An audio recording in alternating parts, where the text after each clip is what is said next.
coolest things that you've seen in outdoor spaces. Summer is coming. I can't wait. Coolest things I've seen in outdoor spaces. I've seen a lot of really cool stuff. I think one of my favorite outdoor spaces that I've seen that I sold, there was a 2,000 square foot footprint.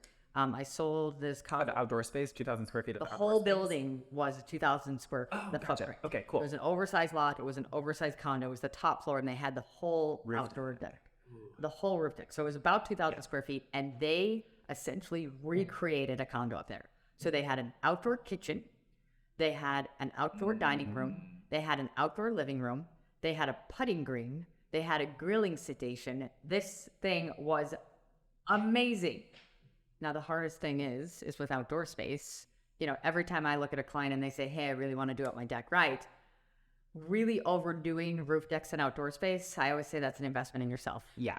You don't get the money back. Those don't have a great investment long term. You are investing in yourself. You are investing in your happiness. Now, absolutely, having good outdoor space is important and valuable, but when you want to take it from good to freaking amazing, Yes. at freaking amazing, that doesn't have value to take forward. A lot of people come in and say, oh my God, it's awesome, but they don't necessarily want to pay for it. Yeah. What about you? What's the best outdoor space you've seen? The best outdoor... And you can use my Aldine listing.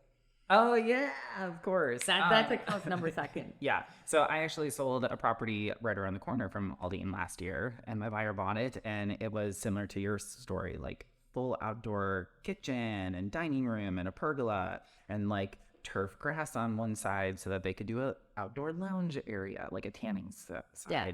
And then, yeah, they had like a water feature and everything. So yeah, it was really great. I always say, like, again, talking about roof decks, when you own the roof deck, you have the responsibility of taking apart the roof deck if there's any roof maintenance. Good point. So the one thing that I would always say is try and, if you're going to do a really extravagant roof deck, try and make it so that you can take pieces of it off and have it Pallet a little style. bit more flexible. Pallet style. That- We see more pavers up there now and stuff like that. But yeah, timber is very tough because when you bring it up. Yep. So more pallet style is definitely a great thing. I actually remember this kind of a funny story. I had clients that were over here on Armitage in a newer construction duplex up. 2019, they called me and they asked me for a couple of roof deck companies because they really wanted to do their deck. Is this the one that we sold? Yeah. Oh, okay, cool. Last year. Yeah. And I said to them, I said, hey guys, here's the company that I would recommend. Here's how I would do it. The one thing that I would really, really know is that this is an investment in yourself, right? Yeah. So that when we go to sell this, if you spend $95,000 doing this, it's not going to be worth $95,000. I'm always very, very clear on that. And they said, absolutely, we want to do this for ourselves. They got everything done. I swear to God, the paint was dry, so to say, like by the beginning of 2020, right before the pandemic.